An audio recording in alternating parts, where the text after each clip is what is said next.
C'est un plaisir de vous savoir très nombreux, mesdames et messieurs. Bienvenue dans ce nouveau numéro de votre magazine Rema Carrefour. Vous êtes sans ignorer que sur Rema Carrefour, c'est un numéro que nous avons mis à votre disposition juste pour nous défendre l'intérêt à Congolais, que nous avons raison, que nous avons bateau, basana quelque chose, bateau, bakubunda, pour nous défendre l'intérêt à Mboka. Et nous sommes là que pour ça. Merci la fidélité, puis merci la confiance sur Borosala. Et nous sommes là que pour vous servir. Voilà. Vous savez bien que nous sommes toujours accompagnés par notre rubrique invité, dans la 4 tranche d'animation Rema Carrefour. Aujourd'hui, nous avons le plaisir de recevoir pour vous, comme je vous avais annoncé hier, dans que demande le peuple, je vous avais promis qu'aujourd'hui, nous serons avec le docteur Noël Tchani Mwandiavita. Voilà, c'est lui qui est notre invité, l'homme de père et de mère. Donc on va essayer de parler avec lui. Et dans cette tranche d'animation Rema Carrefour, on va essayer, Yacoubé Télé Solo, jour pour jour, aujourd'hui 62 ans. Après l'indépendance, qu'est-ce qui a changé? Est-ce qu'il y a changement Zali? Et ceux qui changent mes athées, quoi que Zali, ni n'angoza qu'on empêcher, mais surtout évoluer. Alors on va écouter M. Noël Tchani Mwandiavita, après sa point de vue, parce que demain, peut-être il sera le candidat à l'élection présidentielle, parce que là, c'est capacité, à la compétence sur un. Et aujourd'hui, après sa point de vue, par rapport, il y a le 30 juin 1960, aujourd'hui 62 ans. Aujourd'hui, 62 ans, est-ce que va avancer Zali? Akoloba, tout il y a tranche d'animation au Rema Carrefour. Voilà, je dis merci à vous, merci à mon équipe qui m'accompagne. Je vois mon major Malom Télé, merci à vous, merci à Tenka Vidéo. Voilà, il est notre invité, M. Noël Tchani Mwandiavita, Napeshu Mbote. Mbote, vous allez bien? Et je les canalingala parce que les émissions à peuple, de défendre un intérêt à peuple. Et si nous sommes ici, et ça c'est parce qu'ils nous ont demandé par rapport à le 30 juin. Est-ce que ça l'émission na lingala? D'autre part, on peut dire qu'il y a considération ou manque de considération, il y a compréhension par rapport à l'émission na lingala. Quelques minutes. Vous savez, au Congo, nous avons 4 langues nationales. Ok. Il y a le Chiluba, le Swahili, le Lingala et le Kikongo. Il faut que chacun de nous Congolais parle au moins une langue. Et moi, je parle le Chiluba. Exactement. Je parle très peu le Lingala. Ça ne dérange pas?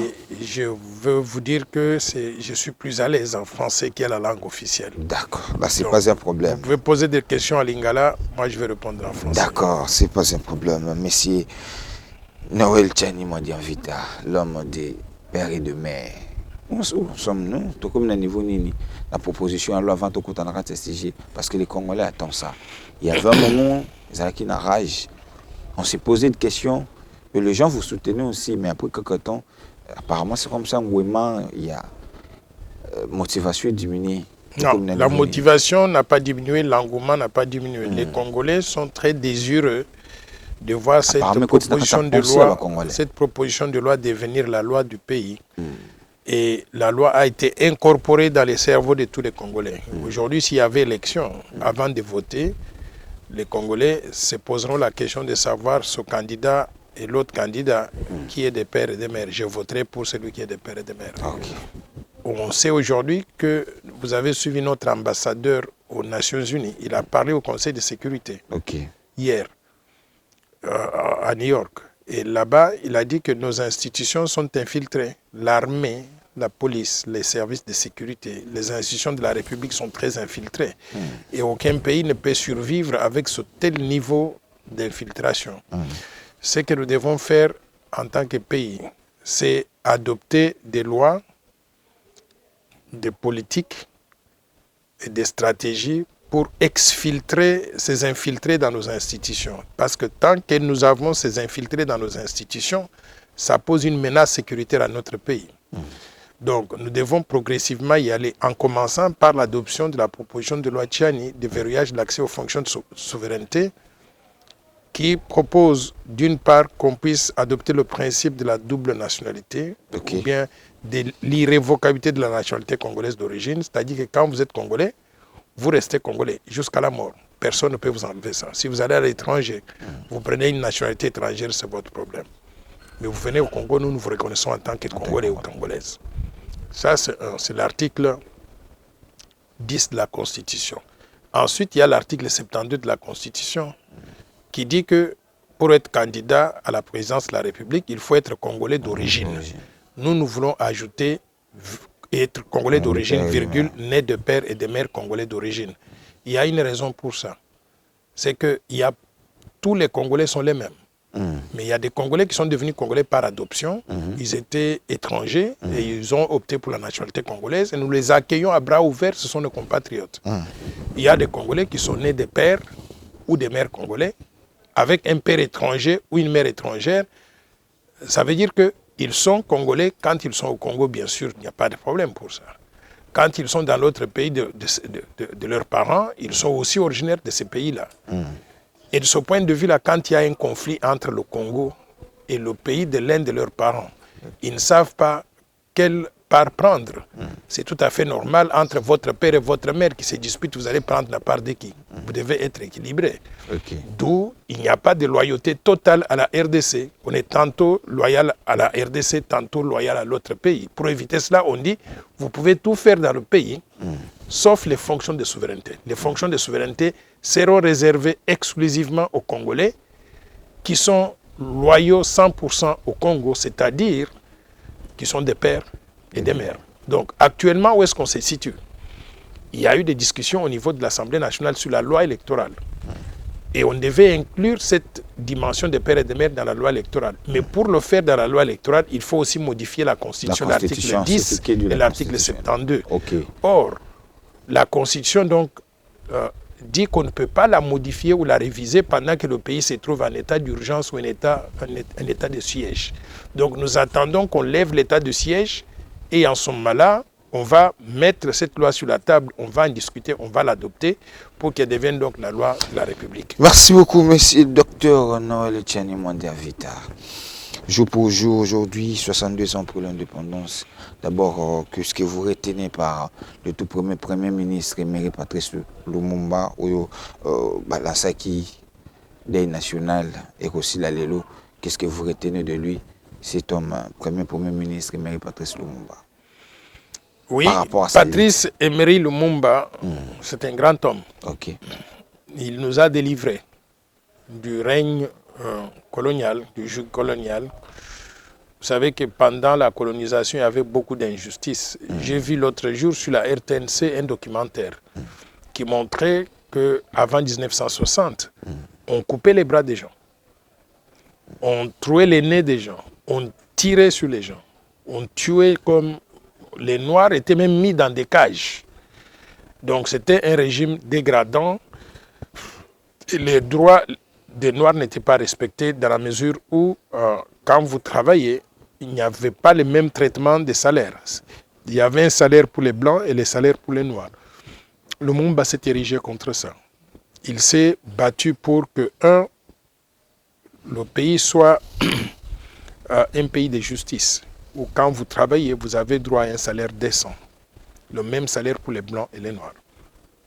Il s'est battu pour que les ressources naturelles de la RDC soient utilisées pour développer le pays, pas pour quelques-uns, mais pour tout le monde. Il s'est battu pour que le pays soit géré par qui? Par nous, les Congolais des pères et des mères, les autochtones, les indigènes.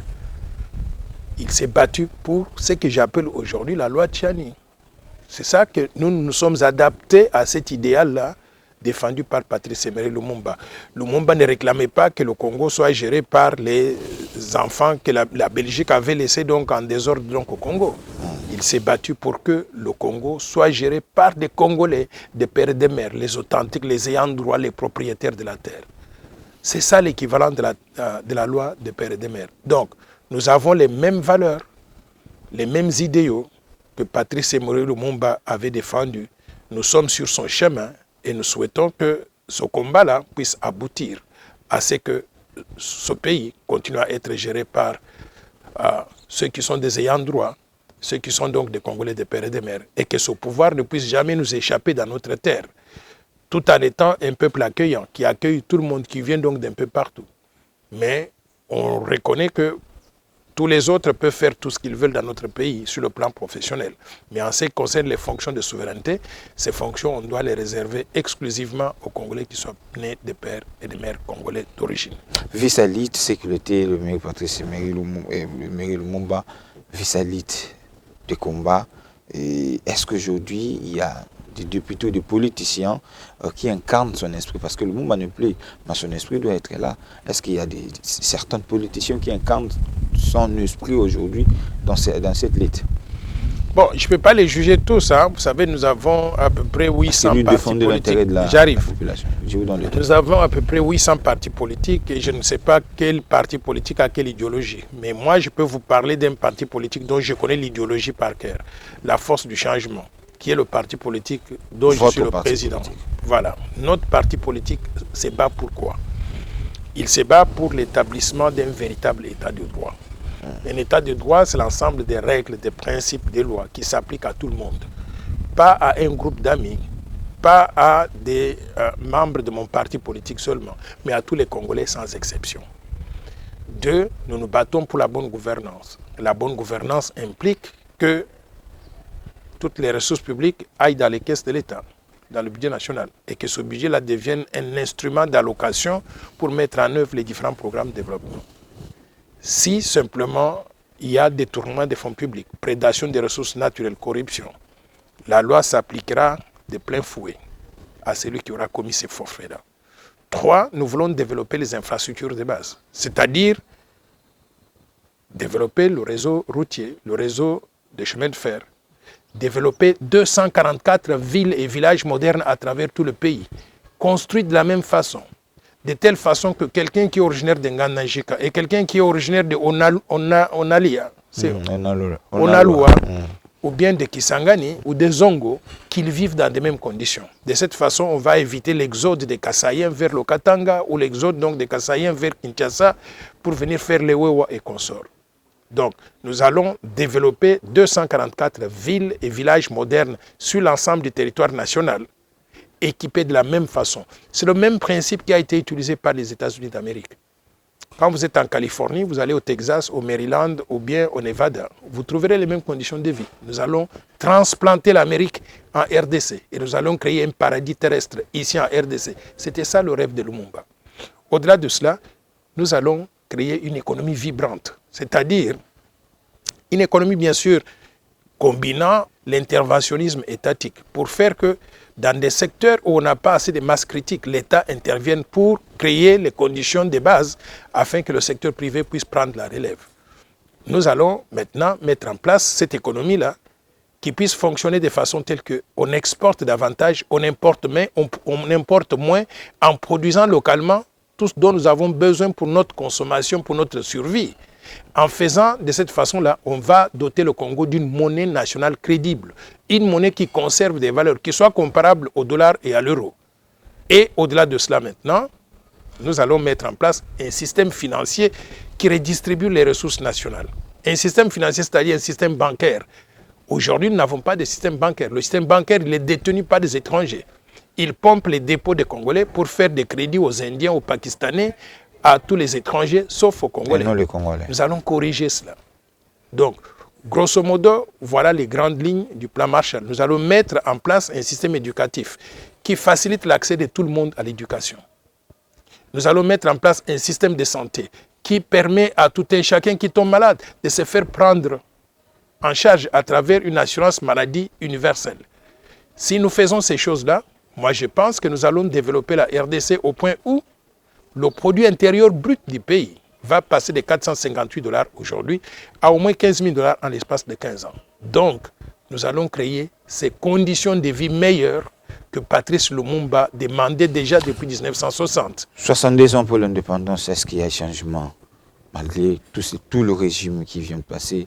Et l'île Mairie Patrice Lumumba, 62 ans après, est-ce qu'il y a un changement? S'il y a un changement, qu'est-ce qu'on peut faire pour perfectionner? Le changement important... S'il n'y a pas eu changement, qu'est-ce qui nous a bloqué pendant tout ce temps? Je vous donne le temps. Il y a eu changement, mais on n'a pas eu de changement positif qu'on souhaitait pour être un pays émergent aujourd'hui. Vous savez, en 1960, la RDC était au même niveau que la Chine, que l'Indonésie, que la Corée du Sud. Aujourd'hui, ces pays-là sont des pays émergents et nous sommes sous-développés. Nous regardons le PIB par habitant, nous sommes très loin, nous sommes pratiquement au bas de l'échelle par rapport donc aux autres pays.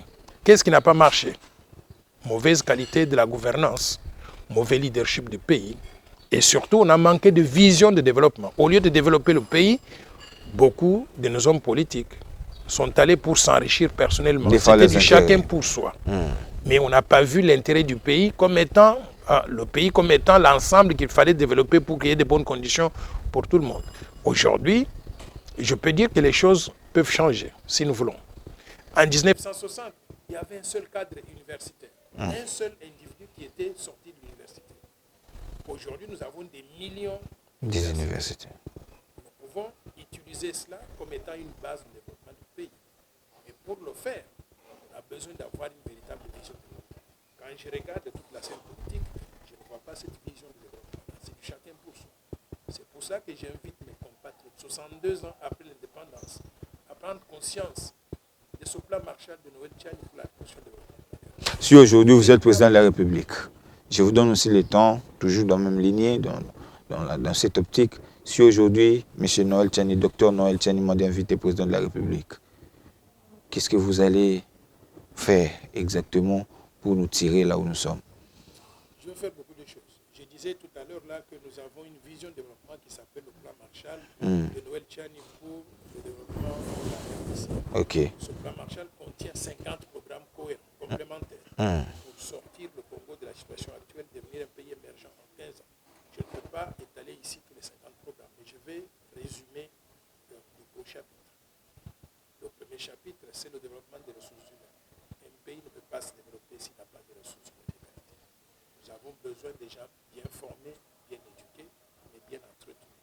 Bien formés, éduqués à travers l'accès de tous à l'éducation des bases, à l'éducation supérieure de qualité. Quand je dis éducation, c'est l'éducation de qualité. Ce n'est pas remplir les salles de classe des gens et dire qu'on a fait de la gratuité de l'enseignement alors que l'enseignant n'est pas payé, alors que les enfants étudient à même le sol. Donc, nous devons créer les conditions de base pour une éducation de qualité pour tous. 2, nous devons développer des hôpitaux, des centres de santé sur l'ensemble du territoire national pour que tout le monde qui tombe malade soit à mesure d'aller se faire prendre en charge. Et en même temps aussi, mettre en place ce système d'assurance maladie universelle qui permette à tout le monde, qu'on ait de l'argent, qu'on n'ait pas de l'argent, quand on est malade, on doit se faire prendre en charge. 3, nous devons faire en sorte qu'on crée du travail pour les gens. On ne peut pas sortir de la pauvreté si on n'a pas de travail. On doit créer du travail pour les gens par une combinaison de techniques. D'une part, en créant des conditions pour le développement du secteur privé, mais d'autre part aussi en ayant l'État qui agit comme étant l'État catalyseur, mettant en place ce qu'on appelle la politique des grands travaux, la construction de ces infrastructures de base, le développement de l'agriculture, le développement de l'autosuffisance alimentaire dans tous les milieux, en utilisant donc des ressources humaines abondantes que nous avons ici. Au-delà de cela, maintenant, je dis que nous devons créer ces villes modernes. Le Congo est très grand, mais le Congo est très en arrière. Quand vous regardez, je prends l'exemple simplement de Onaloua, le village de Fé, Patrice Emery Lumumba, abandonné. Donc c'est abandonné, c'est le village du héros national. On peut développer, je demande au gouvernement par exemple, de financer la réhabilitation de cette maison qui a vu la naissance donc, de Patrice Emery Lumumba, que ça devienne un lieu de pèlerinage. C'est un lieu touristique. Donc ça peut générer des emplois, ça peut générer de l'intérêt pour cette partie-là du territoire national. Donc si on fait ces programmes différents, moi je pense que nous allons pouvoir développer la RDC et créer des opportunités pour tout le monde. Mais au-delà de cela, je souligne, on ne peut pas réussir si on n'a pas un état de droit fonctionnel et si on n'a pas une gouvernance de qualité. Parce que ce sont des éléments qui vont permettre de prendre toutes les ressources et de les orienter correctement vers le développement. Merci beaucoup, je arrive là. Le maire Patrice Lumumba, il était pour qu'il y ait l'état des droits. Exactement. Mais aujourd'hui, le président Félix-Antoine Tshisekedi, quand il était au pouvoir, il est aujourd'hui au pouvoir, ça lit aussi qu'il y ait l'état des droits. Et il a instauré même l'état des droits.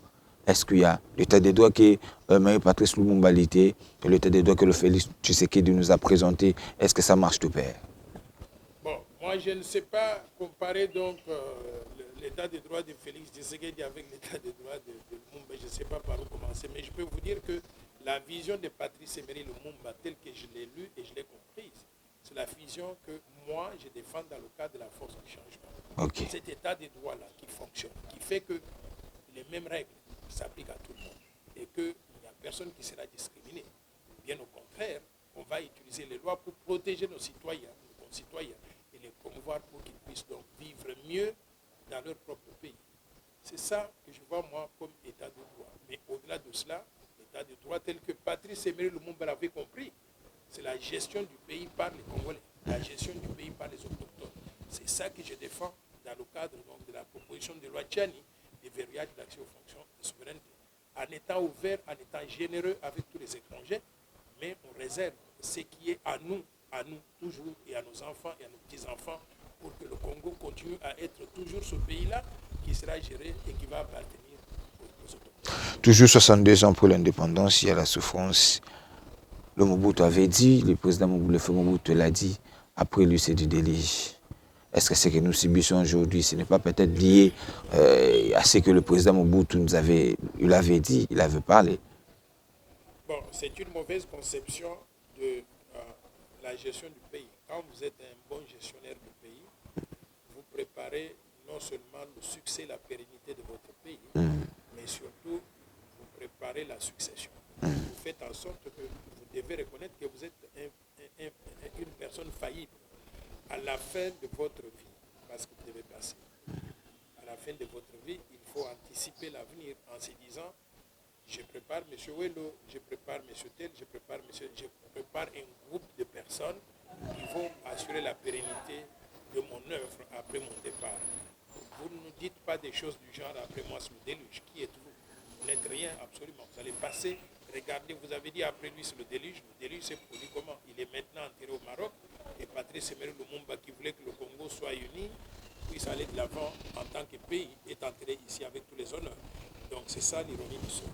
Apparemment, c'est comme si après Lumumba, il y avait son parti qui était des partis lumumbistes. Apparemment, c'est comme si il travaille avec Lumumba, mais il ne comprenait pas sa vision. Parce que jusqu'à aujourd'hui, même c'est dans la scène politique, on ne le voit pas. Qu'est-ce qui s'est passé exactement?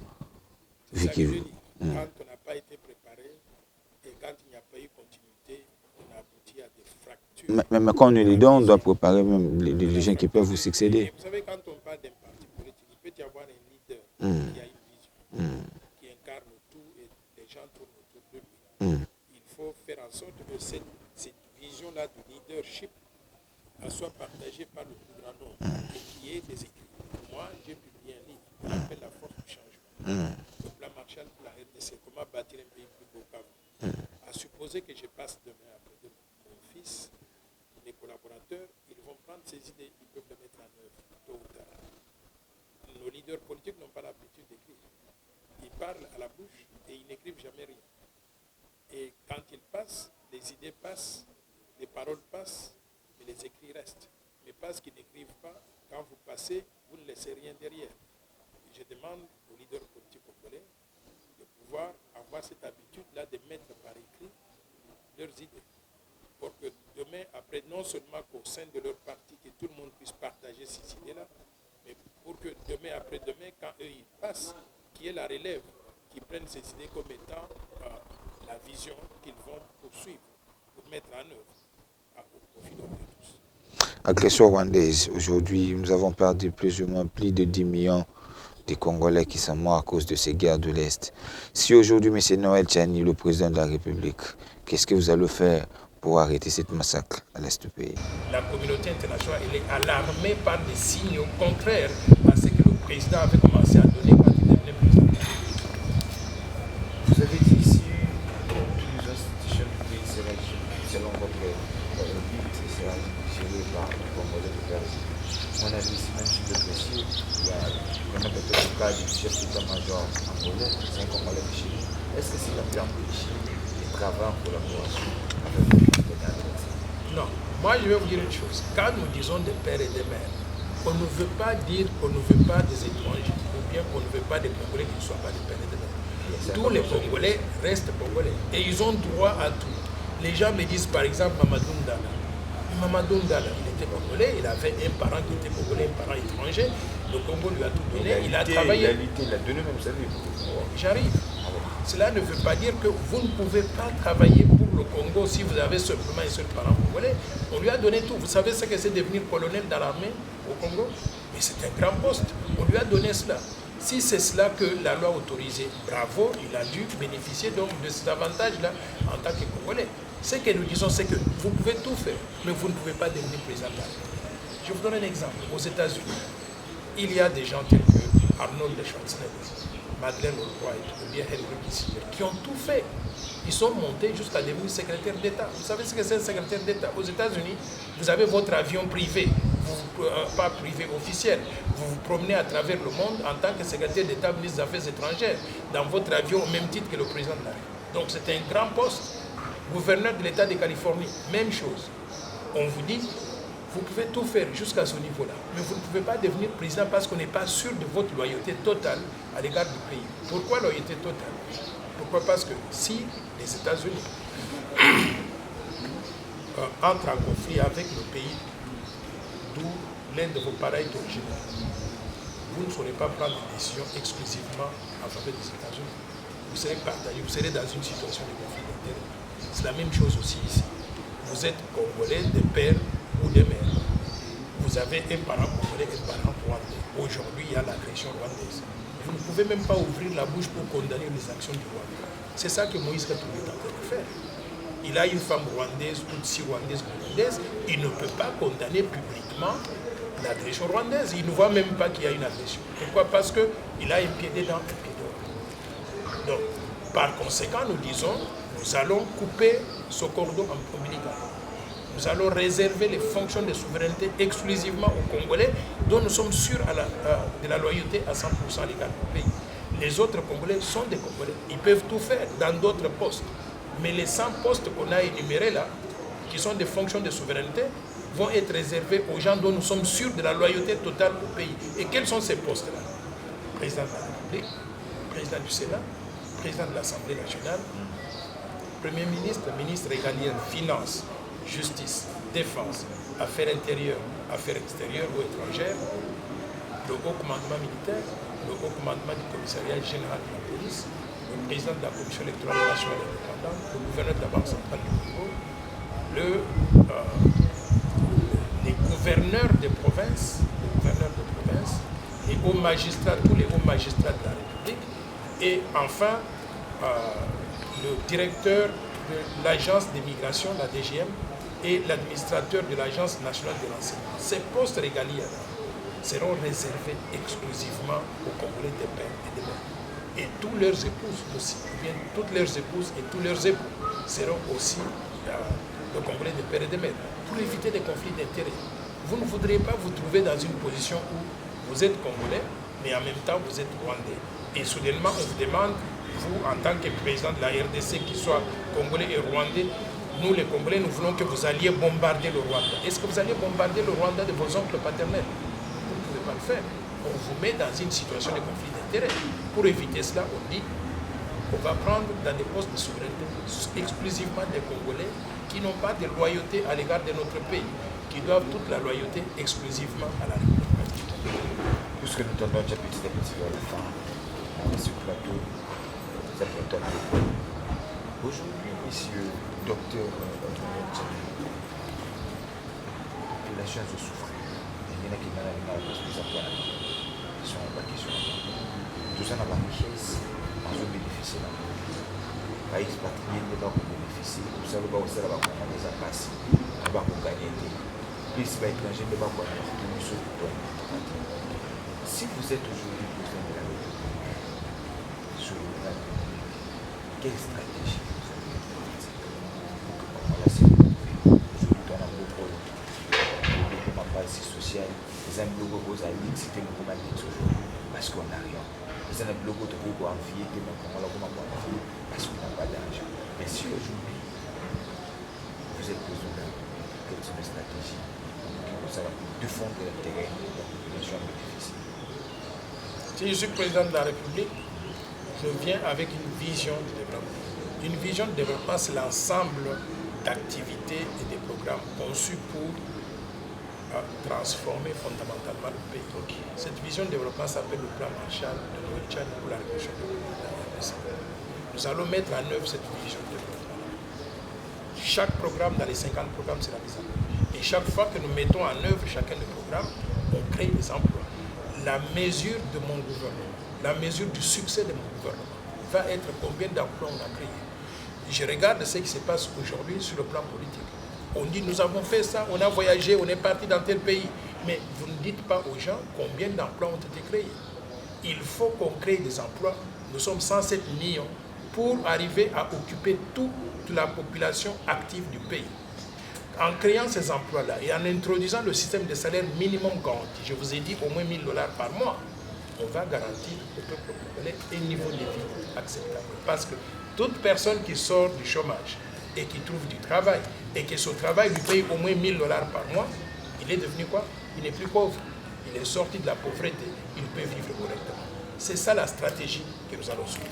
Kabila, avec quel budget? Kabila, le sénateur a vu Joseph Kabila, description à 4 milliards. Le gouvernement semble le contrôler, nous sommes à 11 milliards, mais il n'y a pas d'impact. 11 milliards. Quand vous faites cette partie, moi je me pose la question, vous avez quel budget nous allons placer? Je vous ai dit tout à l'heure là que si nous menons la lutte acharnée contre la corruption, le détournement des fonds publics, la prédation des ressources naturelles, et nous regardons comment on peut mobiliser l'impôt foncier, l'impôt sur les revenus, l'impôt sur les bénéfices que réalisent donc les sociétés dans le pays. Et si on crée suffisamment d'entreprises pour que la base fiscale soit très large, on aura un budget beaucoup plus grand que ce que nous avons aujourd'hui. Les estimations dans le cadre du plan Marshall, c'est que nous pouvons augmenter le budget annuel de 10 milliards de dollars, 11 milliards de dollars que nous avons aujourd'hui, pour atteindre un budget de 75 milliards de dollars par an. 75 milliards de dollars par an, ça veut dire quoi? Ça veut dire que nous pouvons financer tout le plan Marshall dont j'ai parlé ici avec des ressources intérieures. Pourquoi? Parce que le plan Marshall, nous l'avons chiffré à combien? 1000 milliards de dollars sur 15 ans. Si nous arrivons à réaliser un budget de 75 milliards de dollars par an en moyenne, ça veut dire que sur 10 ans, on aura combien? On aura 750 milliards de dollars. Sur 10 ans, on aura dépassé les 1000 milliards de dollars que nous voulons donc réaliser. 750 millions de dollars, mais sur 10 ans, nous allons pouvoir réaliser plus que les 1000 milliards de dollars que nous avons anticipés dans le cadre du plan sur une période donc de 15 ans. Donc, nous pouvons financer ce plan exclusivement avec des ressources intérieures. L'assistance étrangère, elle est la bienvenue. Mais le Congo est tellement riche qu'on n'a pas besoin de ça, si on s'organise correctement. Je voudrais vous donner un exemple de deux pays. Vous savez, le Nigeria, il n'a que le pétrole. Le Nigeria a un budget annuel de 581 milliards de dollars. Budget annuel, 581 milliards de dollars. C'est-à-dire que ce que nous prévoyons dans le cadre du plan Marshall, le Nigeria peut mobiliser ces ressources-là sur 2 ou 3 ans seulement. L'Angola, ici à côté, a un budget annuel de 35 milliards de dollars au moment où les prix du pétrole ont baissé. Avant, c'était 66 milliards de dollars. Ça veut dire que l'Angola, qui n'a que le pétrole et le diamant comme ressource, arrive à mobiliser plus d'argent que nous qui avons combien? Nous avons littéralement 1100 minéraux métaux différents, précieux différents, que beaucoup de ces métaux-là, on n'a même pas commencé à exploiter. Ça veut dire que nous sommes désorganisés. Notre problème, c'est la désorganisation, c'est la mauvaise gouvernance, c'est l'absence d'état de droit, c'est l'absence d'un état fonctionnel. Si nous arrivons à faire ces préalables-là, on va mobiliser l'argent qu'il faut pour arriver à payer les $1000 par mois de salaire que je préconise pour le peuple. Nous sommes arrivés à la fin, on est en partie. Si vous avez un message à passer, parce que c'est eux qui nous ont demandé de nous voir. J'ai un message à lancer, je vous donne une minute. Oui. Je voudrais dire à nos compatriotes congolais qu'aujourd'hui, le 30 juin 2022, nous célébrons les 62 ans d'indépendance de la République démocratique du Congo. Nous célébrons aussi cet événement, l'enterrement avec dignité de notre héros national, Patrice Emery. voudrais que nous ne perdions pas de vue que Patrice Emery Lumumba est mort pour nous. Il est mort pour la souveraineté nationale et l'intégrité territoriale. Nous devons pérenniser les idées de Patrice Emery Lumumba et l'œuvre de Patrice Emery Lumumba, et surtout la vision de Patrice Emery Lumumba. Le plan Marshall de Noël Tchad pour la reconstruction du développement de la RDC va dans le même sens que ce que Lumumba voulait donc réaliser pour le Congo, c'est-à-dire promouvoir un pays souverain qui jouit de l'intégrité territoriale, un pays qui décide de son propre destin et qui n'attend pas que son histoire soit écrite à Bruxelles, à Paris, à Londres ou à Washington, mais un pays qui a une histoire écrite par les Congolais, par nous qui devenons donc des acteurs. Un pays qui est géré toujours par les Congolais, pas par des étrangers. C'est ça le sens de la proposition de loi Tchani de verrouillage de l'accès aux fonctions de souveraineté. C'est pour s'assurer que notre pays sera toujours géré par l'un d'entre nous, pour que nous puissions pérenniser l'intégrité territoriale, la souveraineté de notre pays. Maintenant, pour réaliser tout cela, on a dans cette activité politique. Nous avons un parti politique qui se nomme la Force du Changement, dont je suis le président, qui tourne autour de ces idées-là, de défense de la souveraineté, du développement économique et social accéléré, de mise en place d'un état de droit fonctionnel, de construction des infrastructures pour que tout le Congo soit bâti de la même façon à travers ce programme de 244 villes et villages modernes répartis sur l'ensemble du territoire national. Un pays qui va avoir une économie vibrante, qui va donner au peuple congolais une monnaie qui conserve la valeur, une monnaie crédible, une monnaie qui va être similaire, comparable au dollar américain, sinon donc à l'euro européen. Pour réaliser tout cela, nous avons besoin de mener des activités politiques et de les amener sur l'ensemble du territoire national. Nous vous invitons à adhérer à notre parti, la Force du Changement. Et pour y adhérer, envoyez simplement un message WhatsApp à plus 243 82 00 00 988 en disant simplement non c'est tel, prénom c'est tel, numéro WhatsApp, le téléphone c'est tel, j'adhère à la Force du Changement. Et aussi, si vous voulez contribuer financièrement aux activités de notre parti, vous pouvez faire un don en envoyant de l'argent à ces deux numéros. M-Pesa plus 243 82 00 00 988 ou aussi Orange Money plus 243 85 210 22 22. Toute contribution, petite ou grande, $1, $2, $10, $1 million, sera donc appréciée. Ensemble, nous pouvons transformer la RDC si nous travaillons de commun accord pour regarder dans l'avenir et éviter les erreurs que nos prédécesseurs ont commises depuis 1960 pendant les 62 dernières années. Nous pouvons développer la RDC au profit de tous. Encore une fois, je vous souhaite à tous et à toutes bonne fête de l'indépendance 2022 et surtout, je voudrais souhaiter à Patrice Emery Lumumba que son âme repose enfin en paix dans l'au-delà, près du Seigneur. Voilà, merci beaucoup, ça n'est fini pour aujourd'hui. Comme on dit, de bonnes choses n'oubliez pas. C'est votre demande de temps là qui peut vous servir de dans la main de Mboka Noël Tchani. Mon interview avec le docteur Wami pour cette visionnaire de Canisne ici aujourd'hui. Vous avez compris, pour opérer le combat, le perdre les mains, c'est pour ça là. Donc, professeur Echon, il est là pour ça. Merci à vous. De partout, vous êtes suivis avec le professeur Kinshasa, mais aussi dans ma province. Moi, je vous dis un grand merci. Merci à mon équipe qui m'accompagne tout le temps. Merci à Cordon, tonton Kalama, pour ma vidéo. Que Dieu bénisse la RDC, que Dieu bénisse la République démocratique du Congo, que la peur quitte nos esprits. D'ici là, portez-vous bien.